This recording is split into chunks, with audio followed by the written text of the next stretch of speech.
মিডিয়ার পিছনে সাহায্য করেন আসলে সবাই তো মিডিয়াতে ভাইরাল হতে কিন্তু আপনি তো ভাইরাল কিন্তু এই জিনিসটা আপনি মিডিয়াতে কেন প্রচার করেন? আচ্ছা, এখন মিডিয়াতে বা মানে ভাইরাল হতে হলে সেই জিনিসগুলোই দেখানো হয় যেগুলো মানুষ বেশি দেখে। এখন আমি কম্বল দিচ্ছি বা আমি খাওয়াচ্ছি বা এগুলো কিন্তু মানে আমার নিজের মানে নিজের আনন্দের জন্য এবং আমি একটা দায়বদ্ধতা থেকে এগুলো মানুষ দেখবেও না, জানতেও চায় না। মানুষ জানতে চায় চমকদার চটকদার কিছু।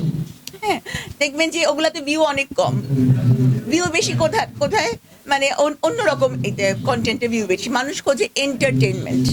হ্যাঁ, তো এই জন্য এই জিনিসগুলো খুব বেশি সামনে আনার আমি দরকার দেখি না। আমি কাজ করতে থাকলে একটা সময় মানুষ ঠিকই জানতে পারবেন।